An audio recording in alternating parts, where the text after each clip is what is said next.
di dalam kasih Tuhan kita Yesus Kristus, bersyukur atas anugerah Tuhan, atas perlindungan Tuhan sampai pada saat ini kita boleh bersama-sama ada di ruangan ini memuliakan Tuhan, mengagungkan Tuhan, dan saatnya kita akan terus belajar memahami apa yang menjadi kehendak dan ketetapan Tuhan, yaitu kebenaran firman Tuhan.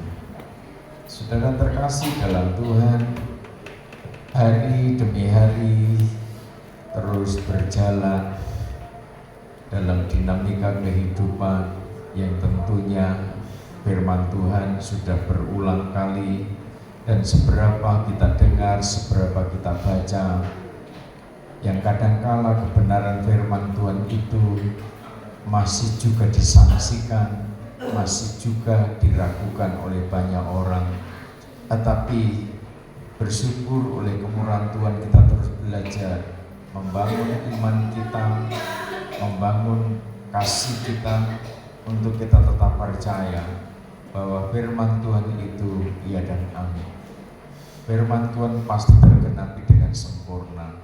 Bapak Ibu yang dikasihi oleh Tuhan, perubahan demi perubahan yang terjadi di sekitar kita, yang terjadi atas alam semesta, yang terjadi atas setiap bangsa, atas setiap suku, kaum yang ada di muka bumi ini, tentunya kalau kita memahami, kalau kita membaca situasi itu, itulah yang menjadi kebenaran firman Tuhan sedang dikerjakan, sedang terjadi di muka bumi, sehingga tidak ada alasan sedikit pun manusia untuk menolak, tidak ada alasan sedikit pun untuk manusia tidak percaya lagi kepada kebenaran firman Tuhan.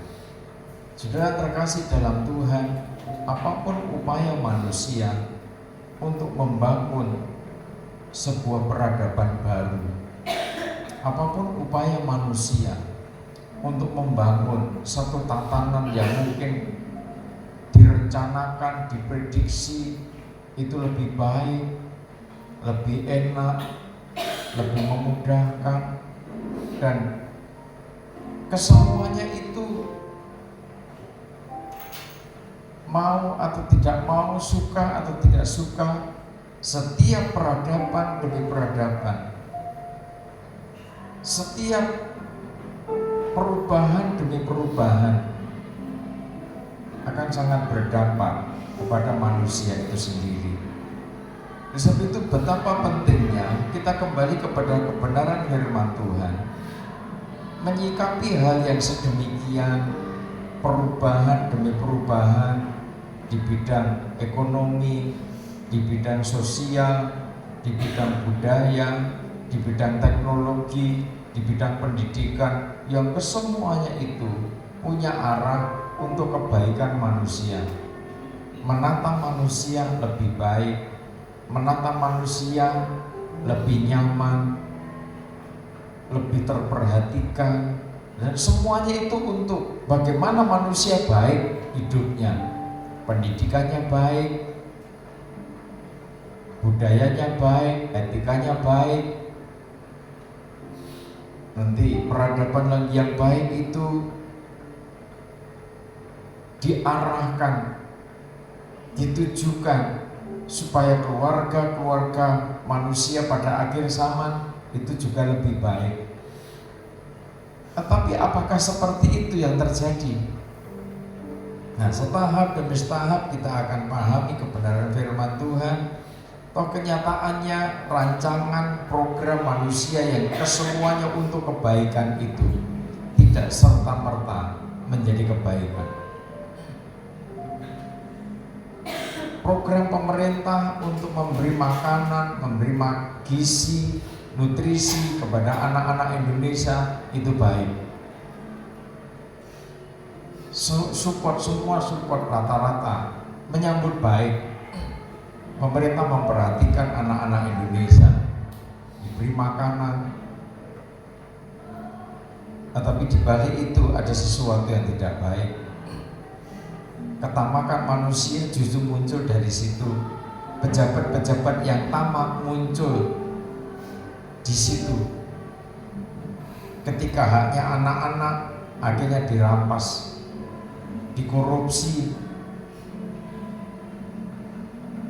Proporsi mestinya 15.000, fake, nggak usah dikurang-kurang.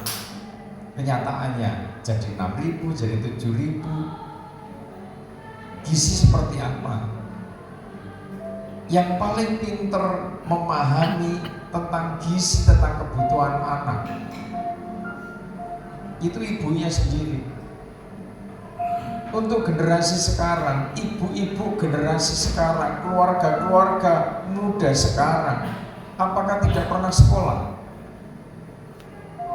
Rata-rata keluarga muda Indonesia untuk generasi sekarang, yang sekarang jadi mama atas anak-anak, jadi papa atas anak-anak, mereka orang-orang pendidikan semua. Ngerti gizi itu seperti apa, vitamin itu sumbernya dari mana, ngerti semua.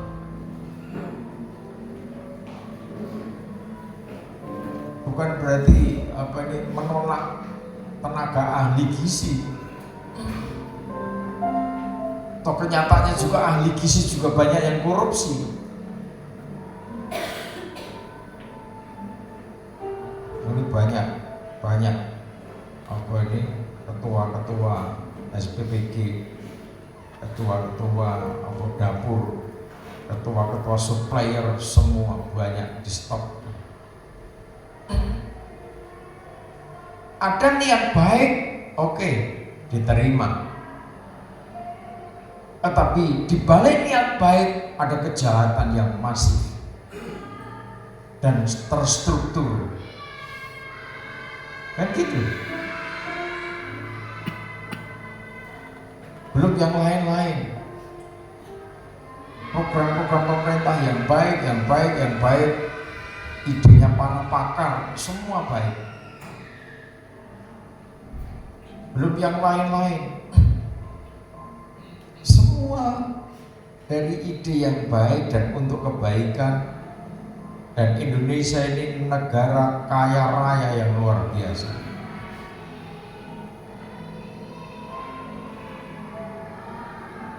Saudara tahu pabrik coklat terbesar di dunia yang mampu memproduksi coklat dari menjadi berbagai olahan, negara mana? Mana? Terbesar pabrik coklat dengan berbagai macam olahan, Belanda.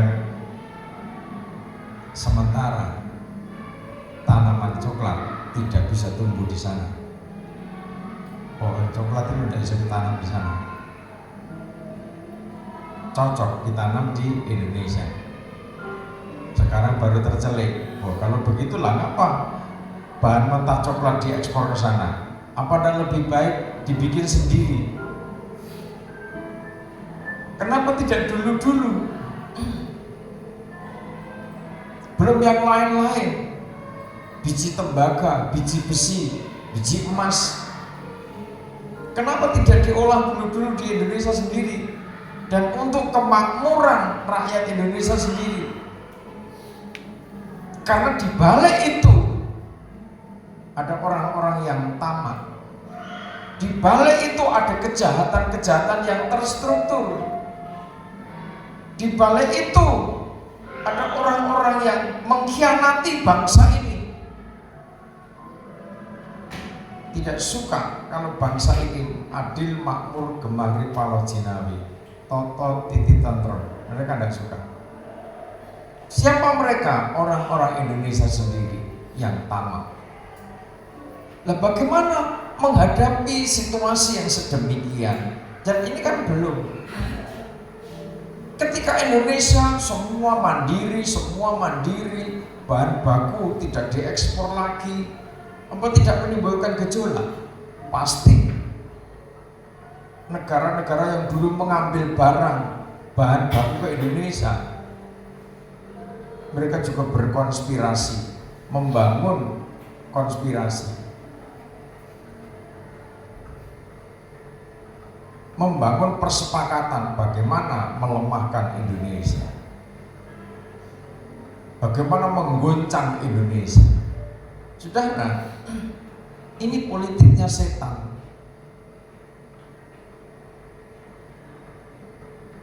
Sejak Taman Eden, setan itu tidak mau kalau manusia itu hidup damai.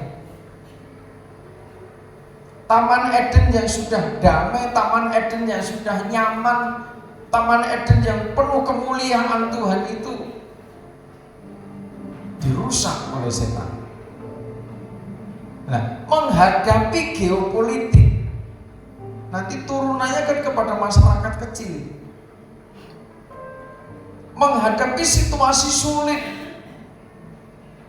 akhirnya kan masyarakat goncangan internasional, goncangan dunia, goncangan bangsa, goncangan negara. Republik Indonesia kalau terjadi, masyarakat kecil akan merasakan dampaknya masyarakat.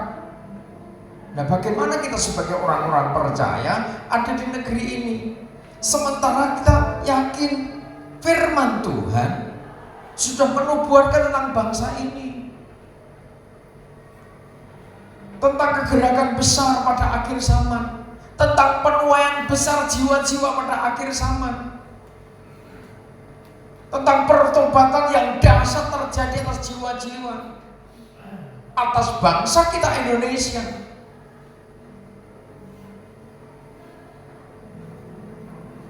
Oleh sebab itu, menghadapi situasi yang semakin hari semakin berat, semakin hari semakin menekan di berbagai bidang, di berbagai sisi kehidupan. Orang kalau boleh cerita, boleh jujur, di setiap tempat kita ketemu orang, ada keluh kesah di sana. Ada cerita di tengah-tengah keluarga mereka, ada cerita di sekolah mereka, ada cerita di balik usaha mereka, ada cerita di balik keluarga, di balik bisnis mereka, ada cerita di balik pelayanan kependetaan, ada cerita di balik misi. Mari kita kembali kepada firman Tuhan supaya apa? Supaya kita tidak berkepanjangan menjadi bingung dan bertanya-tanya kenapa seperti ini. Enak dulu. Kalau dulu apa-apa serba mudah, apa-apa serba enak. Sekarang kenapa seperti ini? Saudara, kita buka terlebih dahulu kitab Nehemia pasal 4.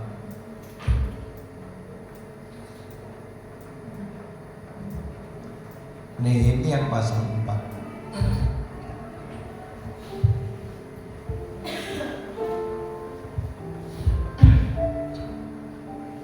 Nehemia pasal 4.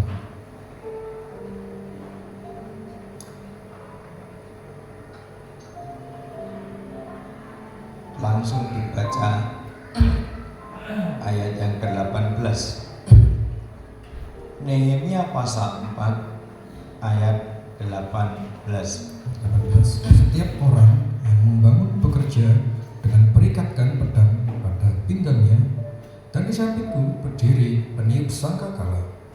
Terus Berkatalah aku kepada para pemuka dan para penguasa dan kepada orang-orang yang lain, pekerjaan ini besar dan luas, dan kita terpencar pada tembok yang satu jauh daripada yang lain.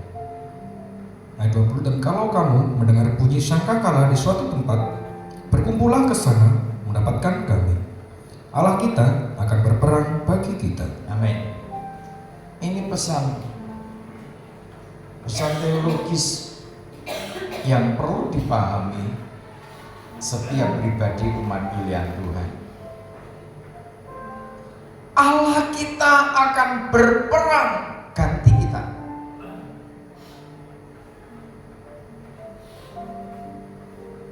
Di sini kita akan memahami peran kepemimpinan penggembalaan di tengah-tengah umat Tuhan.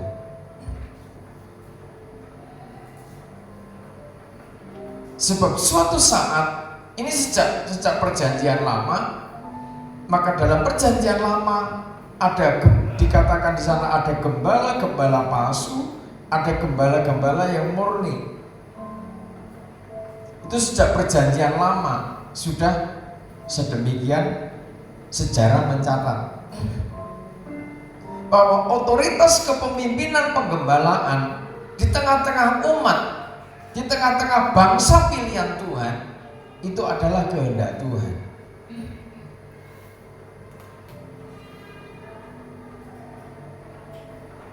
Penggembalaan di tengah-tengah umat adalah putusan Tuhan. Ini sistem yang dibangun oleh Tuhan sendiri. Makanya baik perjanjian lama maupun perjanjian baru, maka sistem kepemimpinan itu sudah merupakan keputusan Tuhan. Nah, kita perlu memperhatikan ketika Nehemia dipercaya dan Nehemia punya hati untuk membangun tembok Yerusalem. Tembok Yerusalem dalam reruntuhan, Tuhan mengutus Nehemia. Ditaruh hati yang mencintai bait Allah, ditaruh hati yang mengasihi Tuhan, ditaruh hati yang mencintai umat Tuhan dalam hati Nehemia.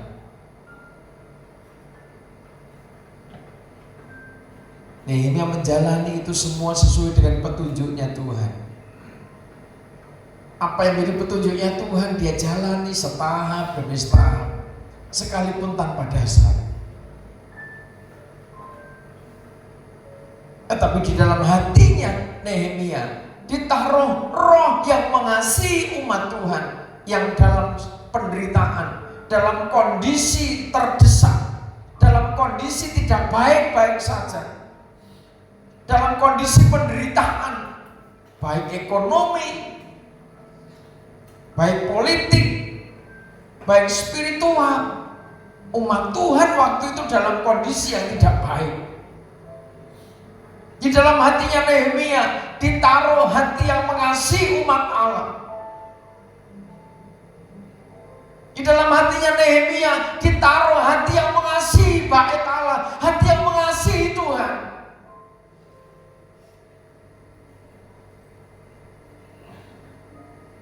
Setelah Nehemia menjalani itu semua, diamatinya, ditelitinya, kerusakannya di mana, Nehemia mulai mengerjakan beserta umat yang waktu itu digerakkan Tuhan juga. Poin pentingnya di sini dikatakan, setiap orang yang membangun bekerja dengan berikatkan pedang pada pinggangnya, dan di sampingku berdiri peniup sangkakala.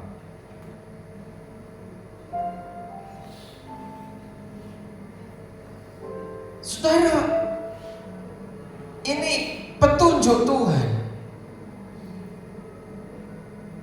Saudara boleh bekerja, sebab barang siapa tidak bekerja tidak boleh makan. Rasul Paulus menuliskan begitu. Tetap bekerja giat. Waktu itu Nehemia mimpin kegerakan untuk membangun tembok Yerusalem. Kerjakan semuanya itu. Mereka bekerja dengan kelengkapan senjata, tetapi tidak terlepas dari itu juga di sampingnya berdiri peniup sangkakala.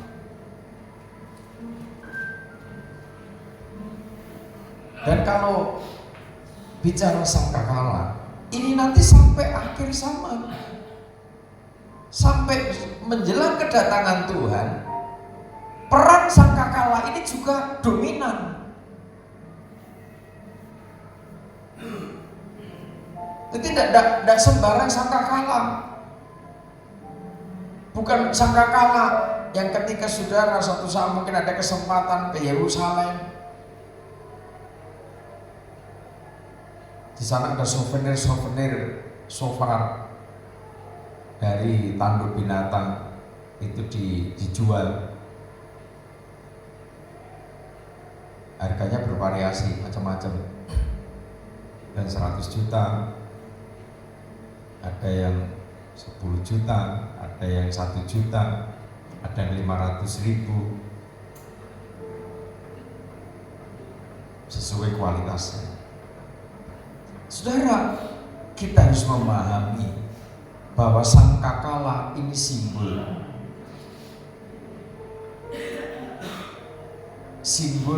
peringatan. Sangkakala ini simbol peringatan supaya umat Tuhan memiliki kewaspadaan, tetap bekerja maksimal. Tetapi ketika peniup sangkakala, ketika ada peringatan, supaya umat Tuhan tetap waspada, tetap berjaga. Dan ketika ada semboyan sangkakala, umat Tuhan harus berkumpul. Maka firman Tuhan katakan, cepat-cepat kita berkumpul di mana sangkakala itu menghendaki. Ini strategi.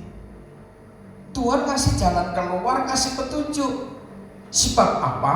Nehemia bekerja di tengah-tengah kesulitan umat Tuhan. Di sisi lain, Nehemia menghadapi ancaman dari orang-orang yang tidak mau tembok Yerusalem dibangun kembali.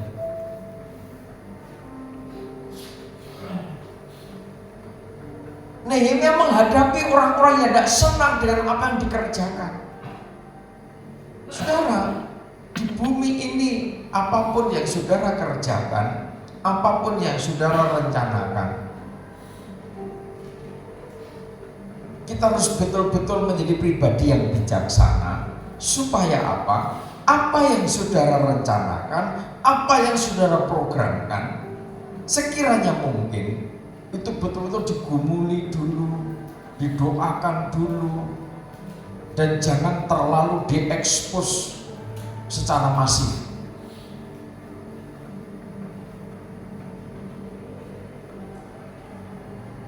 Program-program yang sedianya nanti luar biasa, apalagi dikaitkan dengan pelayanan. Biasanya kan begitu kan, orang kalau punya rencana seperti ini, seperti itu, sudah diprogram. Nanti kalau ini clear, kita bisa melayani Tuhan lebih leluasa, kita bisa melayani Tuhan, kita bisa atur waktu sedemikian rupa. Tidak semudah itu juga. Perlu hikmat, perlu cerdik, perlu tulus. Iya. Banyak orang yang juga clear melakukan itu. Di bidang bisnis bekerja, tetapi tetap waspada, tetap berjaga. Sementara peniup sangkakala menggambarkan apa? Peniup sangkakala ini menggambarkan orang, seorang hamba Tuhan yang dipercaya Tuhan untuk memberi peringatan, untuk mengingatkan, untuk menegur. Ketika dalam pekerjaan ada sesuatu, ketika mau ada ancaman, ketika ada musuh, peniup sangkakala ini memberikan informasi, awas, hati-hati, supaya kamu menang. Strateginya seperti ini, seperti ini, seperti itu. Bahkan saudara, sekarang ini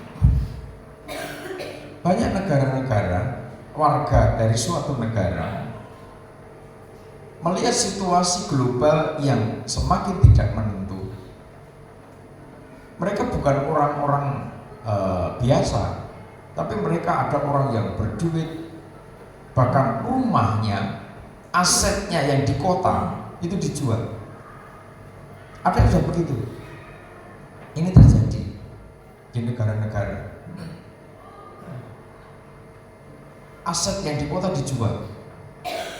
Setelah aset yang di kota ini dijual, mereka akhirnya beli lahan di pedesaan, di pelosok, di pegunungan, pokoknya yang cukup air juga.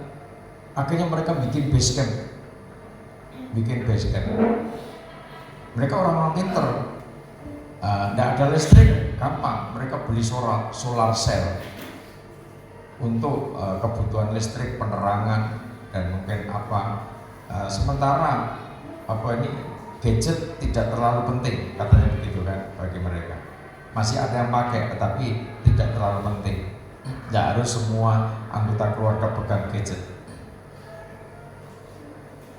Mereka kerjakan bersama-sama lahan itu. Mereka nanam sayur-sayuran yang cepat panen, terus makan stok panganan jenis umbi-umbian dan sebagainya. Mereka kerjakan. Karena apa? Mereka juga memprediksi tahun demi tahun tidak akan tambah enak. Stok makanan justru akan semakin mahal. Ini di Amerika makanan sudah mahal. Daging di sana sudah sangat mahal. Naik 50 kali lipat, bahkan ada naik 100 kali lipat harganya dari harga yang normal sebelumnya. Maka banyak komunitas-komunitas yang akhirnya menjual aset yang di kota, beli yang di pelosok-pelosok, kan dapat murah, dapat luas akhirnya lahannya. Dia bercocok tanam di sana, dia hidup saatnya ibadah, saatnya memuliakan Tuhan. Bahkan mereka ada yang sampai anak-anaknya sampai tidak boleh sekolah di kota, saking ekstrimnya bahwa kita harus mandiri. Ada yang tanpa komunitas, 2-3 keluarga bikin juga begitu. Ada yang pakai komunitas. Ada yang kalau asetnya besar tidak jual, tetapi bikin bunker di bawah rumahnya. Macam-macam untuk nyimpan makanan, stok makanan dan lain sebagainya. Saudara, ada apa dengan dunia? Sekarang orang dunia saja membaca situasi ke depan tidak semakin enak. Mereka orang-orang pintar, mereka para peneliti, mereka ilmuwan.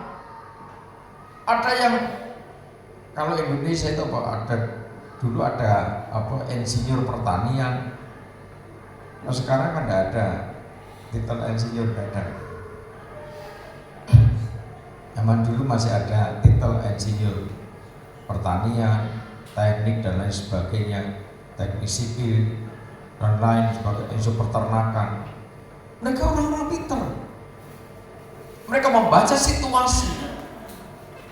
Apa yang akan terjadi sekian tahun, bahkan mereka memprediksi 2030 ini betul-betul akan terjadi krisis pangan. Supaya keluarga kita tidak krisis, mereka katakan begitu, maka kita harus secepatnya bertindak.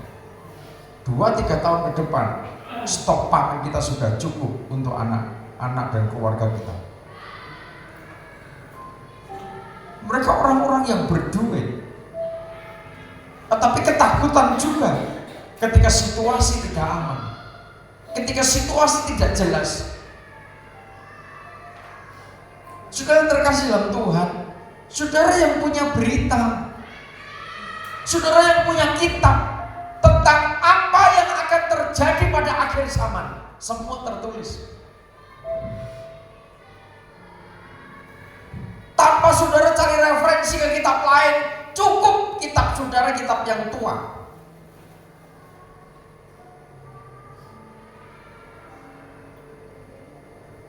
Bahkan ribuan tahun yang lalu, Nabi Yesaya sudah menyampaikan tentang apa yang akan terjadi atas Indonesia, apa yang akan terjadi pada akhir zaman atas dunia. Nabi Yesaya pun sudah menangkapnya. Sudah terkasih dalam Tuhan, dalam perjalanan waktu demi waktu ini, maka kita harus kembali kepada kebenaran firman Tuhan bahwa peran penggembalaan itu mutlak.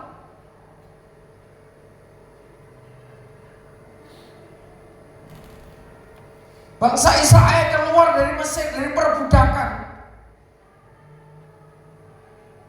Tuhan juga membangun sistem. Oh, ini Musa yang dipilih. Sampai Musa harus menerima aturan 10 hukum, the Ten Commandment itu diterima oleh Musa.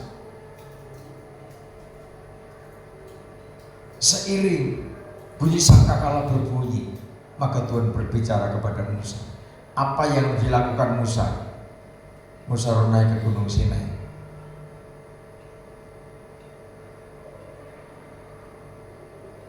Seberapa tinggi Gunung Sinai itu? Musa naik ke sana. Musa menerima pewahyuan itu tentang 10 hukum itu. Bagaimana umat Tuhan harus hidup, bagaimana keluarga umat Tuhan harus hidup. Ada aturan firman Tuhan, dan petunjuk untuk umat Tuhan itu diserahkan lewat Musa.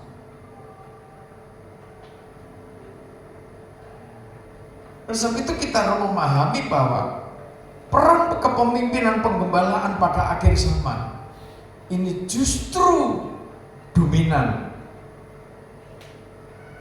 bukan dihilangkan. Kalau banyak umat Tuhan pada akhir zaman berusaha menghilangkan sistem penggembalaan, dan umat Tuhan pada akhir zaman bebas memilih pembicara. Banyak persekutuan-persekutuan pada akhir zaman bebas mengundang pembicara, sehingga mereka tidak tergembala dalam kepemimpinan yang Tuhan tetapkan di tengah-tengah komunitasnya.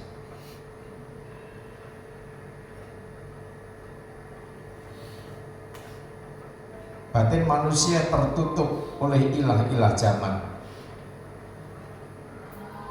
sehingga ketika seorang hamba Tuhan berbicara laksana, bahasa kiasannya meniup sangkakala, maka banyak umat mengatakan itu soal koyongko,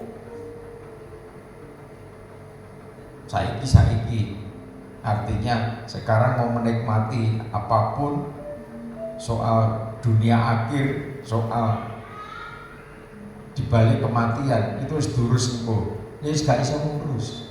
Nek wis mati gak iso ngurus apa-apa. Ada satu negara yang negara itu negara ateis, tidak percaya Tuhan. Tapi di sana tidak ada koruptor, di sana tidak ada pencuri. Seorang pejabat Indonesia bertanya, kenapa? Sementara negara kami yang religius, banyak koruptor, banyak kejahatan. Sang ateis menjawab, persoalan dunia harus kami selesaikan di dunia. Sebab setelah dunia ini tidak ada dunia lagi. Setelah dunia ini, setelah kehidupan ini pahamnya ateis. Setelah kehidupan ini tidak ada kehidupan lagi. Maka masalah sekarang ya harus selesai sekarang.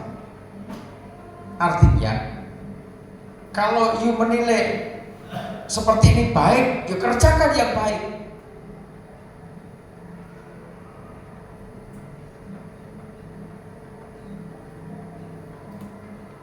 Sementara yang banyak aturan, banyak kitab, justru malah banyak kejahatan. Saudara, dunia ini aneh, manusia itu menjadi aneh. Ketika hatinya tertutup terhadap rancangan Tuhan, batinnya tertutup terhadap kehendaknya Tuhan, orang tidak mau peduli dengan kebenaran sekalipun itu firman Tuhan. Sudah terkasih dalam Tuhan, kita hidup di tengah-tengah zaman ketidakpastian. Sementara di sisi lain banyak orang yakin aku dalam kepastian. Dua jalur ini kiranya menjadi acuan. Kita terus mau berada dalam arus ketidakpastian, atau kita tetap yakin hidup dalam kepastian. Kalau kita milih hidup dalam jalur kepastian, pasti diselamatkan, pasti dilindungi Tuhan, pasti dimuliakan, pasti di balik ini, di balik jasad ini ada kemuliaan, ada kehidupan yang kekal. Sebab ateis tidak percaya ada kehidupan di balik kematian jasad. Mati ya sudah selesai, itu ateis. Tapi kalau kita tetap dalam jalurnya Tuhan, berada dalam kepastian perlindungan Tuhan, maka aturan kebenaran firman Tuhan itu yang harus kita ikuti. Bagaimana kita bekerja, harus tetap dalam kewaspadaan. Jangan kira saudara bekerja yang di ladang, yang beternak, yang ngurus bisnis apapun bentuk jenis bisnismu, terus tanpa musuh. Orang sama-sama saudara menerima gaji UMR momennya tiap bulan, sama. Gajinya sama. Tapi belum tentu orang yang sama-sama gajinya itu terus baik-baik dengan saudara. Orang punya asumsi. Akhirnya orang tidak senang dengan saudara. Supaya saudara mungkin gajinya dilorot, atau sekiranya mungkin saudara keluar dari perusahaan itu, sekiranya mungkin usaha saudara kolab, sekiranya mungkin saudara hancur-hancuran. Kan banyak musuh-musuh, rival-rival bisnis. Ketika saudara tidak hidup di dalam kewaspadaan, sambil bekerja di pinggangmu ada pedang. Ini bukan harfiah kalau sekarang.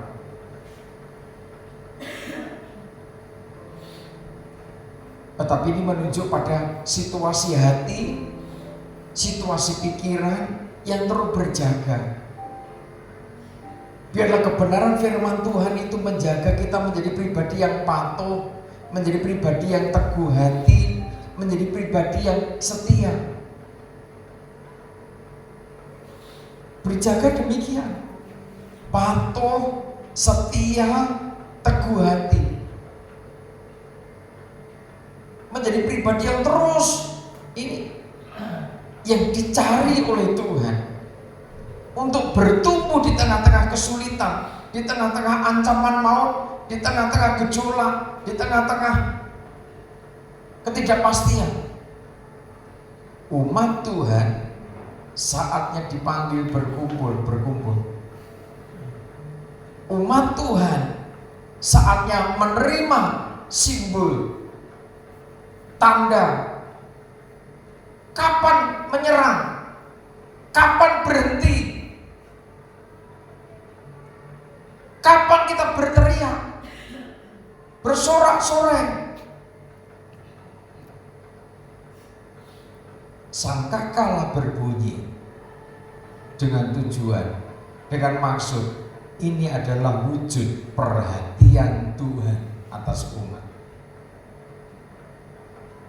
Posisi seorang hamba Tuhan yang dipercaya oleh Tuhan untuk meniup sangkakala, untuk menyampaikan pesan-pesan Tuhan. Ini juga di dalam proses.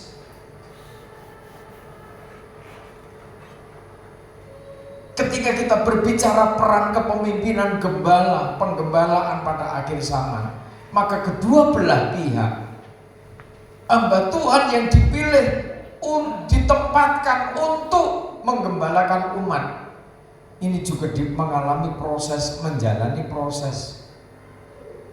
Sementara dirinya diproses, maka dia harus menyampaikan pesan-pesan Tuhan kepada umat.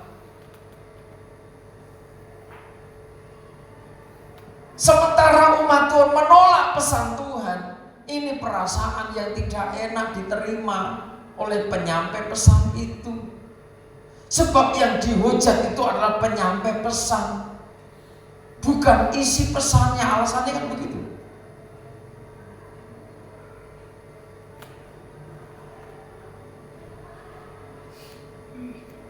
Saudara, saya itu dari hari ke hari semakin banyak orang konseling, semakin banyak orang minta tolong didoakan, minta tolong dipergumulkan. Sementara caranya mereka minta petunjuk tentang pekerjaan, tentang keluarga, tentang nikah. Ini tidak berhenti pada persoalan umat. Berulang kali saya sampaikan pada para penatua, pada saudara di ruangan ini, mari berjuang bersama. Tolong topang dalam doa. Gembala tidak punya kemampuan tanpa Tuhan, tanpa pergumulan bersama. Bukankah saudara sudah juga dididik sekian puluh tahun mengalami bagaimana peperangan spiritual itu, peperangan rohani itu seperti apa? Jangan biarkan sendiri dong saya maju berperang. Sementara saya bergumul untuk saudara, menopang saudara, semakin banyak orang supaya dipergumulkan keluarganya, dipergumulkan pranikahnya, dipergumulkan pekerjaannya, dipergumulkan masa depannya, studinya. Sementara kalau saya itu menyendiri, di tempat sepi, kadang berdua, saya itu hanya memandang jauh ke depan, kadang menatap langit itu. Tuhan, hamba ini saya tidak punya kemampuan. Sadar kok saya. Tapi kok ada-adanya saja Tuhan percayakan masalah yang sulit-sulit seperti itu.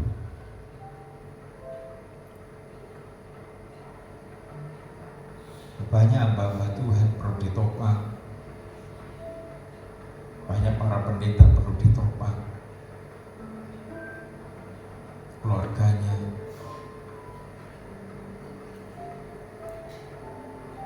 Bukan saya merasa kuat, bukan keluarga gembala saudara sudah sempurna, belum.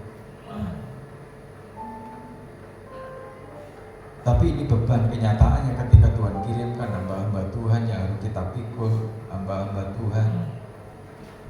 Mereka bukan orang-orang yang kesulitan ekonomi. Mereka bukan orang-orang yang kekurangan makan. Soal ekonomi mereka sudah cukup, soal ekonomi mereka tidak usah diajari.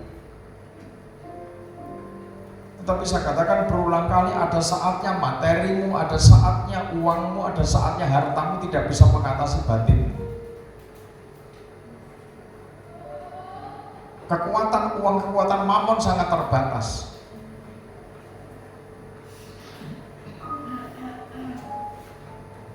Ada saatnya ketika kekuatan mamon lumpuh, maka saat itulah umat manusia harus berada pada titik kerendahan hati, menyadari diri, memperhatikan peringatan Tuhan, memperhatikan suara sangkakala itu.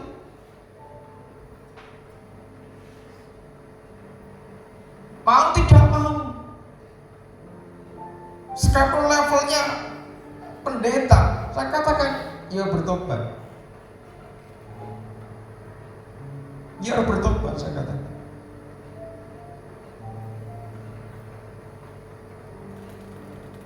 Kalau tidak, di bawahmu itu ada anak,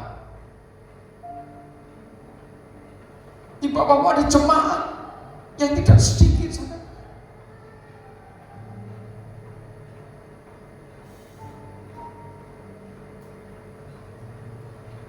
Dan semudah itu, tinggalkan persoalan jemaat mau diserahkan kita, diserahkan Pak Yohanes. Dan seperti itu cara ngatasi masalah.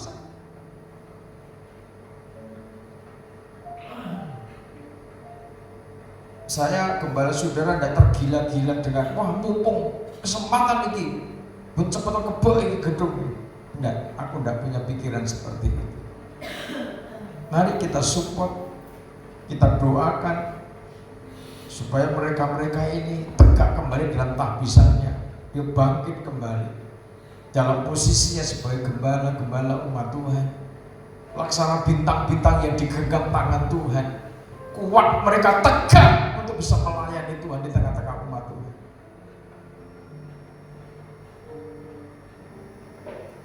Jangan jauh dari tempat kita.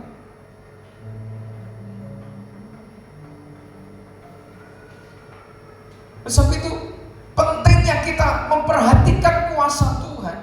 Kita dengar-dengaran suara roh itu.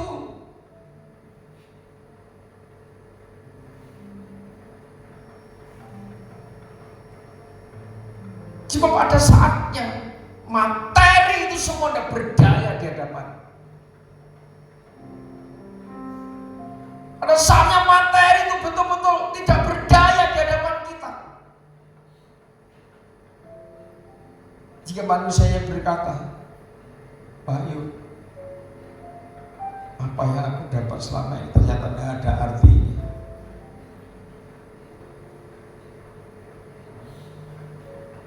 Jerih payahku selama ini ternyata tidak ada kekuatannya sama sekali.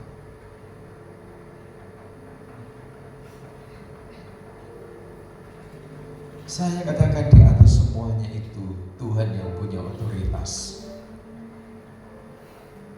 Tidak ada perjuangan yang sia-sia. Ada masanya. Bagaimana kita bisa memanage semuanya itu dengan bijak.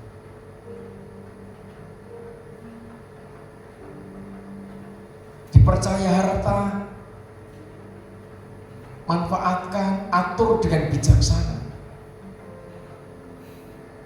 Kalau kita bijaksana, berarti kekuatan tidak ada di harta, tetapi kekuatan ada pada kita.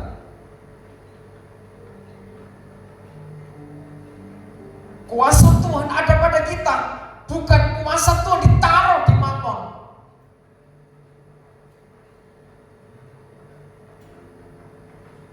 Banyak persoalan para gembala, rekan-rekan hamba Tuhan dengan bervariasinya persoalan, mulai dari persoalan ekonomi, persoalan nikah, persoalan umat, apapun yang mereka ceritakan ke kami tampung, kami bawa di hadapan Tuhan. Selaya kami memberi solusi seperti ini.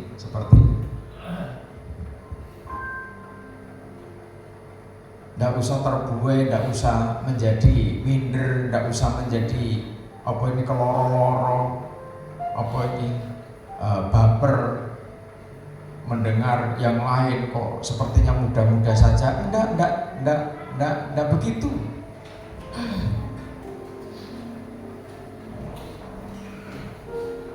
Satu sama lain kan hanya saling melihat. Yang menjadi enak itu ketika kita menjalani, kita tanggung, kita kerjakan, itu dengan lemah lembut. Kan gitu aturannya. Kita tanggung semuanya itu dengan rendah hati.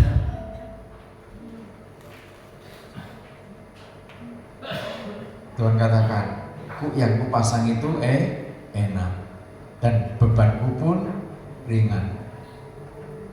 Dengan catatan, kenapa kok Tuhan bicara begitu? Ternyata kuncinya di kelembutan hati, kerendahan hati. Dan saya sampaikan kepada hamba Tuhan, pikirmu orang atau seorang hamba Tuhan, gembala, menerima persembahan itu menjadi kebanggaan, menjadi sukacita, ya disyukuri. Pikirnya orang yang menerima persembahan, mengelola persembahan dengan jumlah nominal yang sangat gede, itu terus tidak ada beban, terus tidak ada proses. Masing-masing ada prosesnya. Karena kebayang jemaat, ada hamba Tuhan itu jemaat, satu jemaat namanya pengusaha. Nanti kalau sudah ada pengusaha gede ya. Satu pengusaha itu perpuluhan, dari perpuluhannya saja. Ini mereka cerita. Dari perpuluhannya saja, satu orang jemaat pengusaha 2M. Yang lain mengatakan, oh makanya gitu kan. Sebulan itu, bukan setahun, sebulan, rutin, tertib.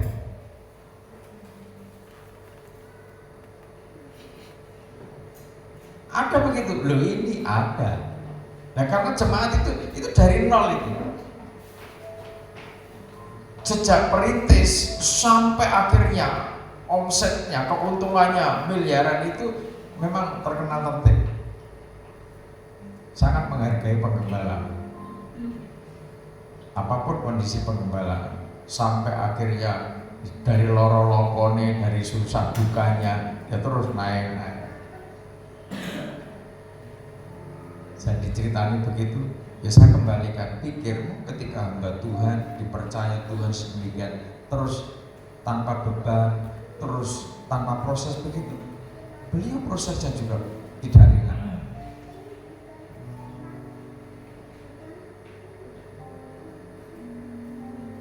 Ada yang seminggu 1M rutin. Apakah prosesnya beliau pikirmu enak? Saya katakan termasuk dari mereka itu, saya juga ikut ambil bagian untuk pergumulkan persoalan. Dan maaf bicara, bukan karena mereka miliarder terus saya bergumul, terus saya perhatiin, enggak. Oh mereka enggak tahu kalau saya ikut doa untuk itu. Ini persoalan yang sangat serius. Persoalan yang tertutup tidak bisa diekspos sana sini. Yang saya doakan, yang saya pergumulkan supaya masalah itu clear dan tegak kembali dan tak bisa. Tidak ngerti kok kalau saya ikut berjuang untuk itu. Dan saya tidak perlu dikenal oleh beliau. Saudara terkasih dalam Tuhan, sangkakala yang harus kita pahami ini wujud nyata. Jadi nanti kalau kita korelasikan, nah, sejak zaman dulu perang dari sangkakala kok sedemikian dominan, kok sampai pada akhir zaman. Waktu bunyi nafiri, kalau Rasul Paulus kepada jemaat Korintus katakan waktu bunyi nafiri terakhir.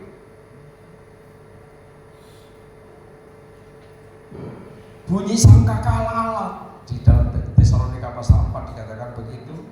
Terus diterangkan secara detail di dalam Wahyu pasal 8. Dan ini nyata. Apa makna sangkakala untuk penggembalaan pada akhir zaman, untuk umat, untuk gereja Tuhan pada akhir zaman? Ini kiasan bahwa ini merupakan panggilan supaya manusia, supaya jemaat Tuhan memperhatikan tentang apa yang akan dikerjakan Tuhan pada akhir zaman. Poin yang selanjutnya, sangkakala ini kiasan menggambarkan supaya umat Tuhan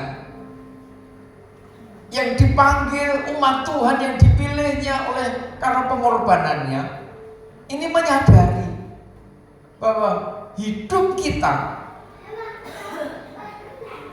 karena anugerah Tuhan, hidup kita karena kasih dan karunia, bukan karena usaha kita. Kalau kita dipilihnya, kalau kita dipercaya melayani Tuhan,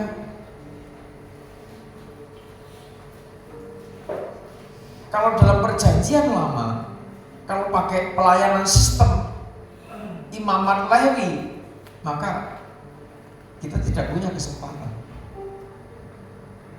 Boro-boro jadi singer, jadi pemain musik. Semua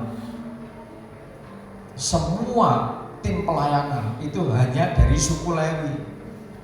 Itu perjanjian imamat PL. imam besar Melkisedek, imam besar Harun. Nah, Tuhan Yesus sebagai imam besar agung menggenapi dari imamat Lewi itu. Tujuannya apa?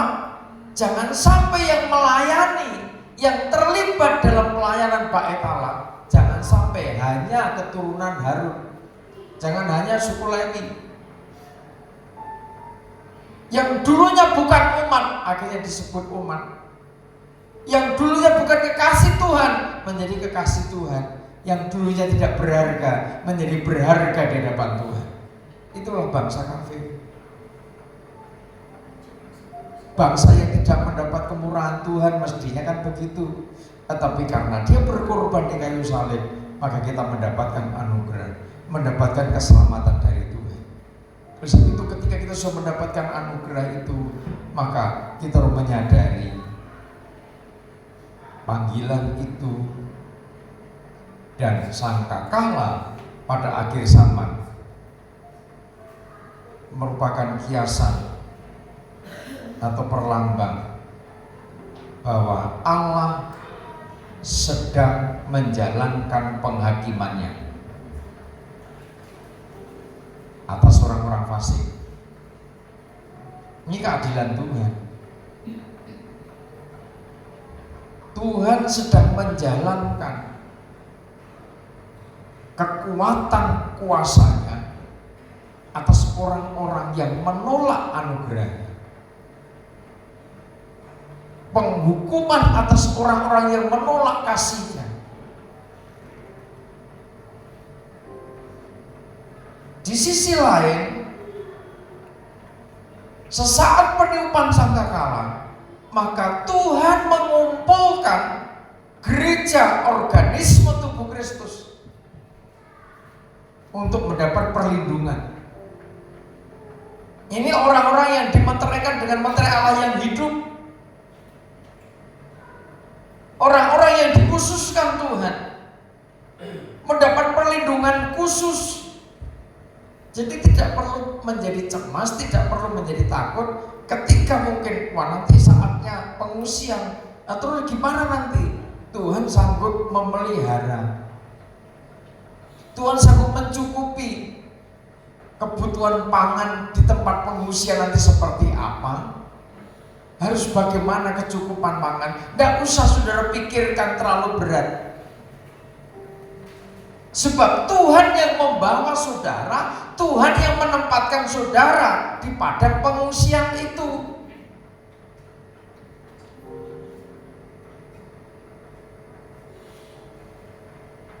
Ini tidak usah mencari-cari di mana ya, terus bagaimana kita nanti. Masih ada petunjuk. Ini pentingnya seorang yang berdiri di samping kita sebagai peniup sangkakala. Orang yang menggembalakan hidup kita. Nah, ciri-cirinya seperti apa penggembalaan pada akhir zaman itu? Nah, ini nanti kan bersambung. Tidak bisa tuntaskan hari ini. Ada ciri-cirinya. Jadi tidak sembarang orang,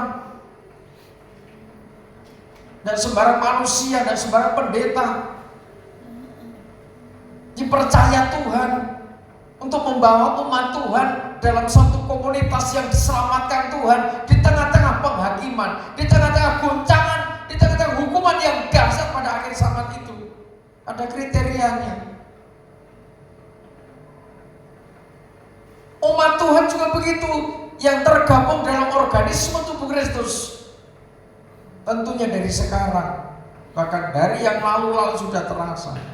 Tentunya di dalam masing-masing pribadi, di dalam hati saudara, ditaruh roh kesetiaan. Sudah ditaruh roh ketaatan itu. Sudah ditaruh roh yang mengasihi Tuhan itu. Bahwa saudara adalah pelaksana dari kehendak dan ketetapan Tuhan. Maka bagi orang percaya,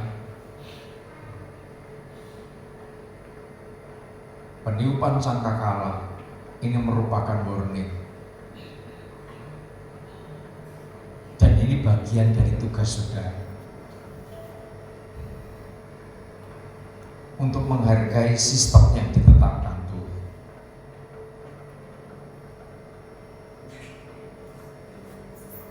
Dan seiring dengan ini saya sampaikan pada saudara, ada juga banyak hamba-hamba Tuhan yang pengen merindukan saya juga berbicara tentang sistem pengembalaan di tengah-tengah gereja mereka.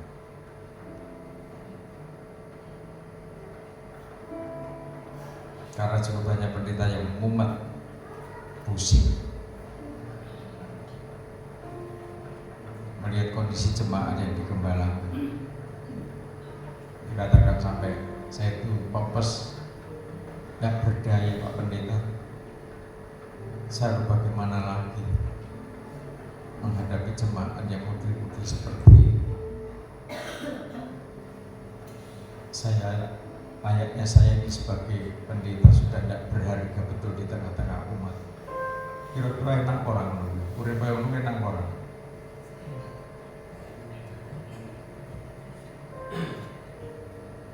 Seorang pendeta merasakan tekanan yang sedemikian rupa, betul-betul tidak berharga di tengah-tengah umat. Saya berdua ngobrol itu ini ya kembali ke firman disampaikan di setahun ini kan studi, jadi tidak bisa istilahnya sekali saya datang itu kan tidak bisa, nanti diagendakan untuk butuh studi ke gereja mereka. Saudara, sudah saatnya kita memahami kehendaknya Tuhan. Kita baca dulu kitab Nabi Yoel. Kita baca kembali kitab Nabi Yoel.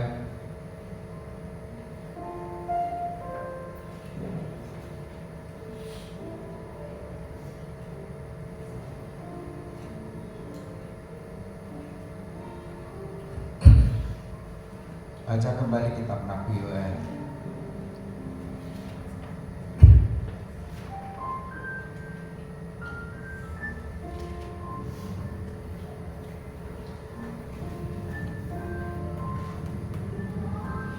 Pasal 2. Kitab Nabi Yoel pasal kedua.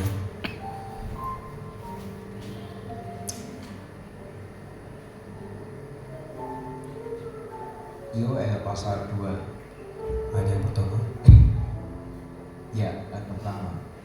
Tiuplah sangkakala di Sion. Ya, tiuplah sangkakala di Sion dan Berteriaklah di gunungku yang kudus. biarlah gemetar seluruh penduduk negeri. Sebab hari Tuhan datang, sebab hari itu sudah dekat. Ya, nanti yang menjadi juru bicara Tuhan, yang menyampaikan pesan Tuhan,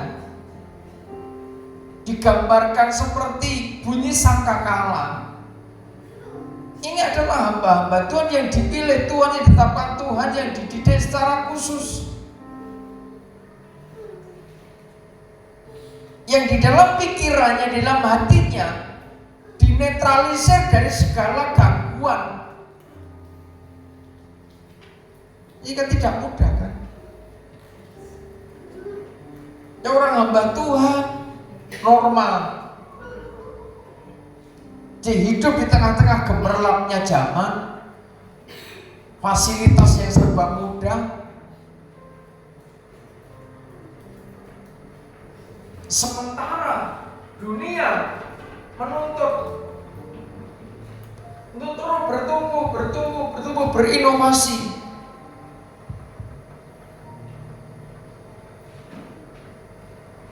Tim pelaksana kegerakan pembangunan tubuh Kristus harus menyuarakan sangkakala, menyampaikan pesan Tuhan di tengah-tengah umat. Sampai dikatakan berteriaklah di gunungmu yang kudus. Ini bukan pemberita dengan intonasi yang lembek-lembek kan. Sampai dikatakan biarlah gemetar seluruh penduduk negeri. Apa utusan Tuhan pada akhir zaman dititipkan kepada hamba Tuhan ini untuk disampaikan kepada umat Tuhan. Suatu hari gelap gulita dan kelam kabut, Suatu hari perawan dan kelam pekat, terus seperti fajar di atas gunung-gunung terbentang. Suatu bangsa yang banyak dan kuat, yang serupa itu tidak pernah ada sejak purbakala, ya terus dan tidak akan ada lagi sesudah itu turun-temurun pada masa yang akan datang. ya, apa yang dialami manusia? Manusia ini terkejut jika suatu mendadak terjadi belum pernah terjadi sebelumnya. Kalau sekarang terjadi di Timur Tengah kondisi seperti itu, perang bertahun-tahun tidak selesai-selesai, Rusia, Ukraina dan terus berkesinambungan. Sampai kapan Timur Tengah itu selesai berperang? Itu menyusul, belum perang dunia ketiga, belum perang dunia keempat. Kenapa itu terjadi? Semua sebenarnya sudah tertulis dalam Alkitab kita. Tapi manusia seringkali menolak. Wah, tidak mungkin terjadi.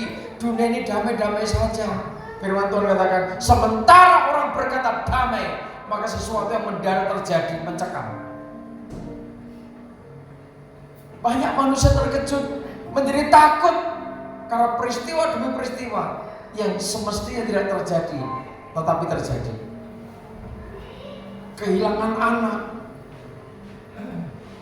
kehilangan suami, kehilangan istri dengan suatu peristiwa yang sangat tragis. Waspada. Di setiap tempat waspada. Belum ke Indonesia nanti menjadi pusat finansial internasional. Di balik itu apa yang akan terjadi? Belum tentu kan damai-damai saja. Apa peran gereja Tuhan di negeri ini?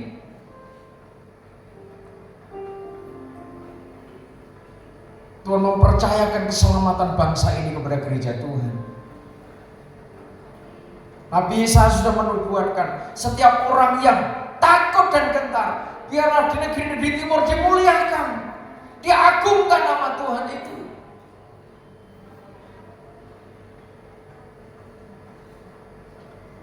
Itu betapa pentingnya kita betul-betul menghargai suara Tuhan, menghargai suara firman penggembalaan, supaya hidup kita di tengah-tengah kesulitan, di tengah-tengah ketidakpastian, kita tetap damai.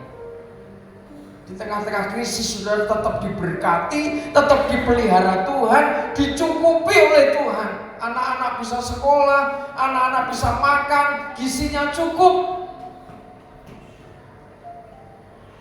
Tidak menjadi imamat yang malas, tidak menjadi suami yang malas, dan menjadi istri yang malas. Semua berjaga, saat bekerja berjaga bahwa hidupmu di tangan Tuhan, hidupmu dalam pemeliharaan Tuhan. Terus di depannya api memakan habis, ya, di belakangnya nyala api berkobar. tanah di depannya seperti Taman Eden, Tetapi di belakangnya padang gurun tandus, dan sama sekali tidak ada yang dapat luput. ya, ketika bencana demi bencana, ini identik dengan Wahyu pasal 9. Ketika pemusnahan demi pemusnahan terjadi, ini atas aturan Tuhan. Hanya menyasar orang-orang fasik, orang-orang yang tetap berjaga di dalam sembah, berjaga dalam kebenaran firman Tuhan. Justru langsung ayat yang ke-10, di depannya bumi gemetar, langit bergoncang, Matahari dan bulan menjadi gelap, dan bintang-bintang menghilangkan cahayanya. terus Dan Tuhan memperdengarkan suaranya di depan tentaranya. Pasukannya sangat banyak, pasukan Tuhan sangat banyak, terus dan pelaksana firman-Nya kuat. pelaksana firman Tuhan orang-orang yang kuat, ditegakkan Tuhan, dibangun oleh kekuatan firman. Terus Betapa hebat dan sangat dahsyat hari Tuhan. Siapakah yang dapat menahannya? tidak ada yang bisa menolak ketika ketetapan Tuhan terjadi. Dan apa yang terjadi pada akhir zaman, sesaat sangkakala, peringatan-peringatan dari hamba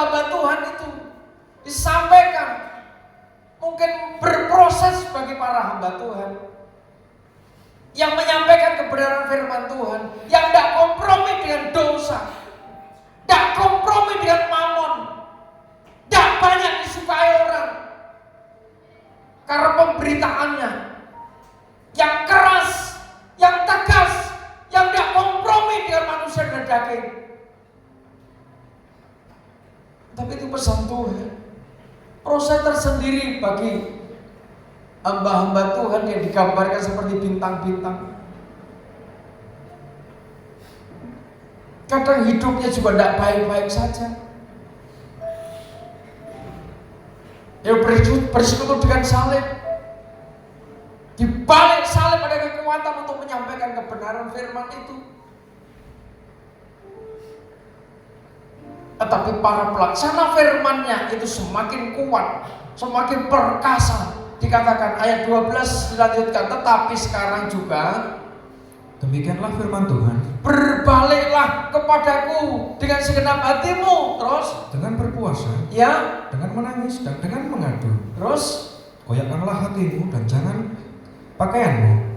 Berbaliklah kepada Tuhan Allahmu, sebab Ia pengasih dan penyayang, panjang sabar dan berlimpah kasih setia, dan Ia menyesal karena hukumannya. saudara yang terkasih dalam Tuhan, saatnya kita ini sekarang sudah masuk bulan 8. Sebentar lagi sudah meninggalkan tahun 2026 lagi. Terus waktu berjalan begitu cepat.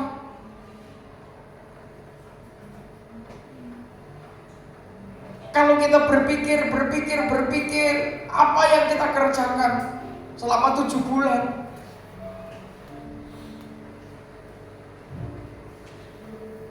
apa yang menjadi kehendaknya Tuhan, pesan-pesan Tuhan yang sudah kita dengar, apakah sudah kita jalani, sudah kita taati dengan setia?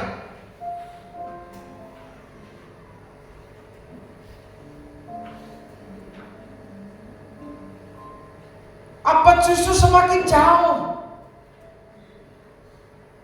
semakin bingung karena banyak pembicara di YouTube, banyak pembicara di Facebook,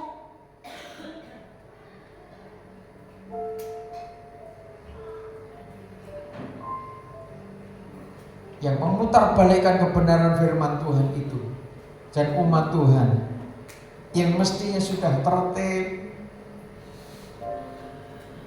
hamba Tuhan yang mestinya tertib, berdiri sebagai gembala, harus bagaimana?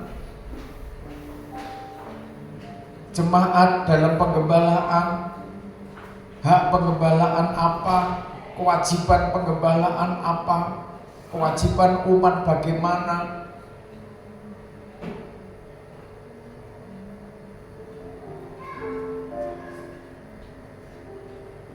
Ada pendeta karena penderitaan, karena kesesakan, karena himpitan, sudah jemaat tidak banyak yang mendukung, jemaat tidak respon. Menurut pendapat Pak Yu bagaimana? Kalau saya bekerja, anak saya perlu sekolah,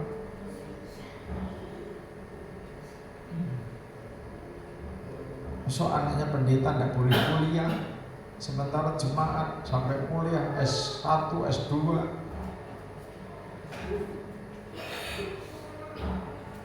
Kenapa anakku sendiri saya nyampaikan kata-kata berkat, saya nyampaikan kata-kata kemuliaan, sementara aku sendiri yang memikul beban untuk menyekolahkan anak saja tidak bisa.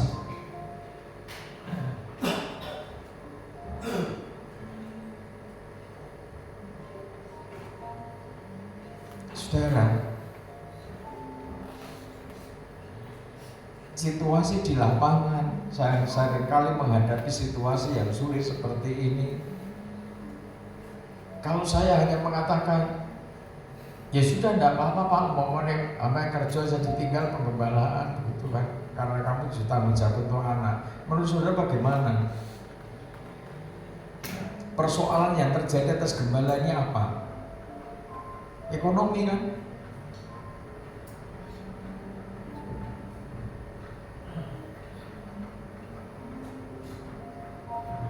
Sementara orang-orang yang didoakan, ada yang jadi dokter, ini real.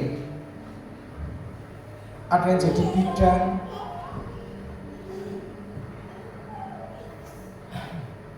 ada yang jadi dosen, real.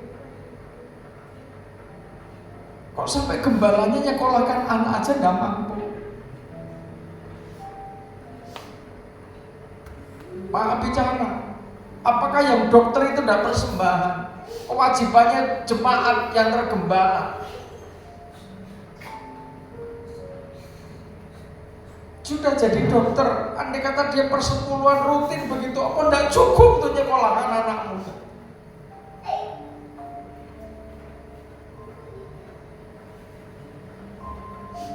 Celaya untuk bantu, ada jemaah yang kekurangan, kamu juga bisa ngangkat mereka. Sudah tidak bisa nyekolahkan anaknya, juga dia ini bantu jemaat yang tidak mampu.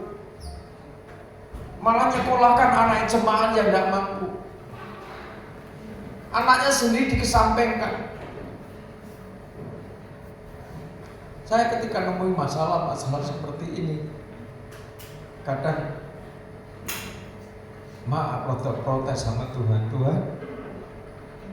Tuhan kan yang punya hati umatmu, Tuhan yang punya hati hamba-hambamu. Tentunya Tuhan tahu isi hati hambamu, ketulusan hambamu, sampai anaknya sendiri aja dikesampingkan demi nyekolahkan anak jemaah. Apa maksudnya Tuhan?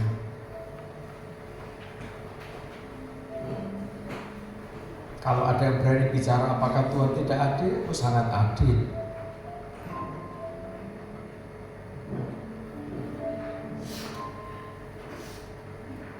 Setelah beberapa saat waktu berjalan, Tuhan, ada apa dengan hambamu itu?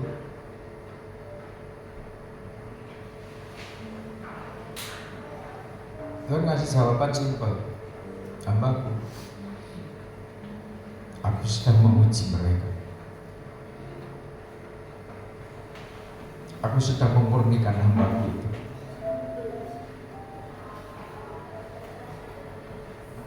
Sejauh mana ketahanan kasihnya, kerelaan. Ketika berdiri di tengah-tengah umat yang tidak mau tahu kebenaran firman.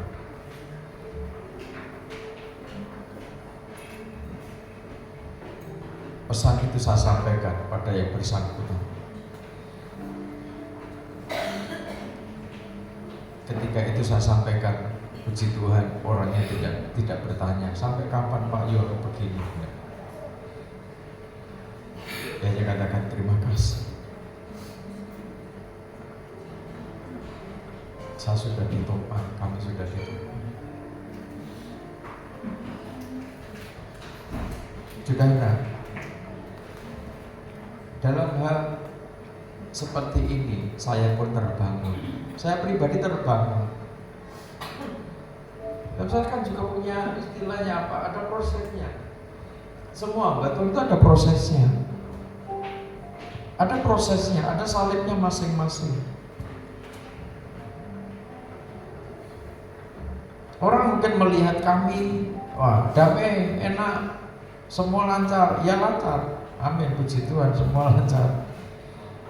Tapi saya belajar bagaimana membangun pengharapan, bagaimana membangun iman, bagaimana tetap percaya bahwa Tuhan punya cara. Tuhan punya cara membangun.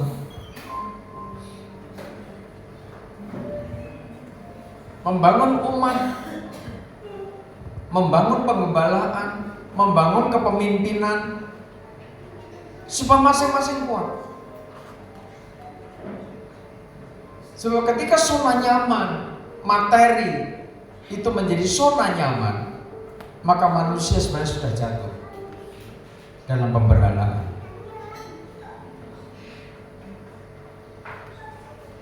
Sebab itu kita terus hati-hati, kita bijaksana.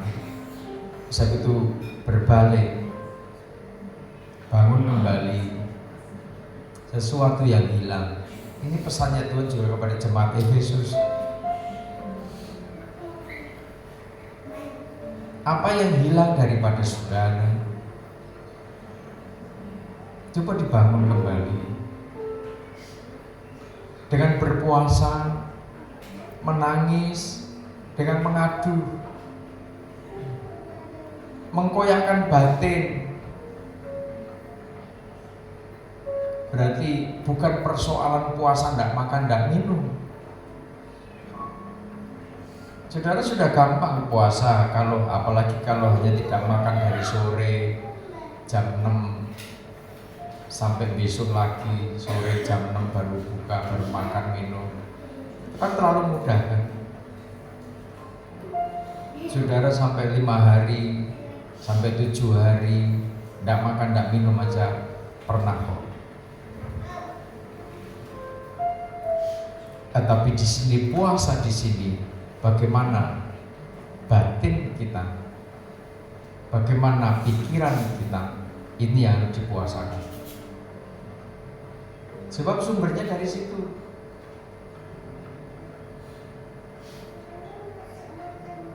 Orang tidak makan, tidak minum secara lahiriah, tidak makan, tidak minum nasi dan lain sebagainya, minum teh, gampang banget. Tetapi apakah orang yang tidak makan dan tidak minum itu pikirannya bersih? Apakah hatinya bersih dengan tidak makan tidak minum? Tidak juga kan? Jangan-jangan hanya karena tidak makan tidak minum justru malah menambah dosa, malah marah-marah, malah kecewa, mintanya teh kok malah dikasih degan, kecewa. Hari puasa tapi malah nambah dosa. Coba yang dipuasakan, yang dikoyakkan adalah batin. Yang dipuasakan adalah pikiran. Diganti pikiran Kristus, diganti perasaan Kristus. Kalau lihat orang, kalau melihat manusia berdosa, baru melihat manusia yang lemah, jangan ambil posisi Tuhan untuk menghakimi. Penghakiman itu dosa yang paling kejam. Orang hanya suka menghakimi tapi tidak memberi solusi. Mengkritik, tidak memberi solusi. Kalau penghakiman untuk menghukum dan menghancurkan, itu kerjanya setan. Jadilah Imam Al-Rajani yang ketika melihat, saya gambarkan berulang kali, kalau melihat ada saudaramu kena noda, ambillah bagian untuk membersihkan noda itu. Bukan menghakimi, bukan menyalah-nyalahkan terus. Kalau tidak bisa ambil bagian, paling tidak berdoa, paling tidak memperkatakan, kiranya diberkati Tuhan, kiranya dikuatkan. Orang malah ngomong sakarepe dhewe, ngomong kejahatan demi kejahatan, menghujat sana sini, diceritakan ke sana kemari. Sebab kita ini sama-sama hamba,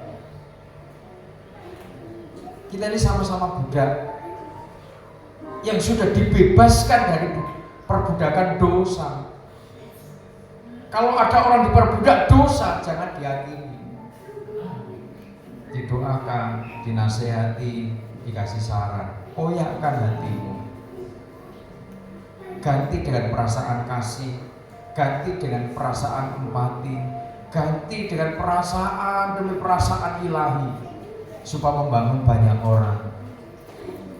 Ia pengasih dan penyayang, penyabar, berlimpah kasih setia, dan ia menyesal karena hukumannya. Siapa tahu mungkin ia mau berbalik dan menyesal dan ditinggalkannya berkat, menjadi korban sajian dan korban curahan bagi Tuhan Allah. Nah, ketika kita berubah, ketika kita berbalik, siapa tahu dia tinggalkan berkat, dia berbelas kasihan. Kita bangsa kafir tidak punya kemampuan apa-apa selain menerima belas kasihan Tuhan.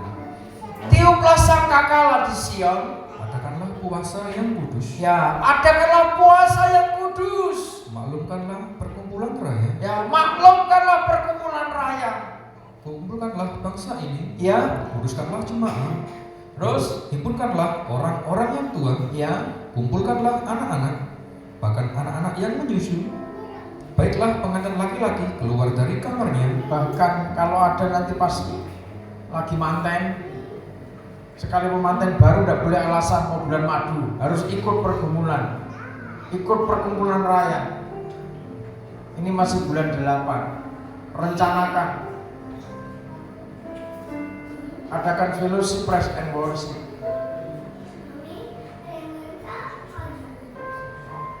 Supaya apa yang hilang dari saudara, apa yang hilang dari hati kita, kita temukan kembali.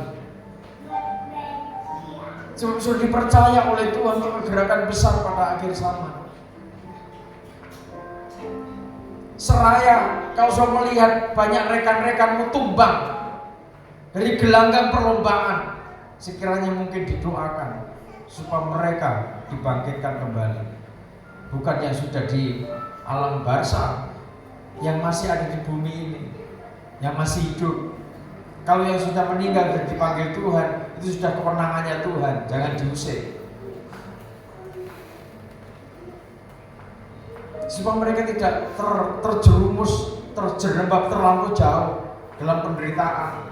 Semakin diikat oleh dosa, semakin diikat oleh ikatan-ikatan mamon, dan mereka cepat bangkit, dipulihkan, tetap kembali dalam pelayanan. Yang main musik bisa main musik lagi, yang dulu worship leader bisa melayani lagi, yang dulu singer bisa melayani lagi. Semua dipulihkan oleh kuasa Tuhan. Ini perlu pertemuan raya secara khusus, fellowship, praise and worship. Kalau saudara punya ditaruh hatinya Tuhan, jangan tunda-tunda. Pengurus kegerakan, keluarga muda, saudara secepatnya bangkit. Jangan berpikir untuk diri sendiri terus, jangan sibuk ngurus usaha bisnismu terus.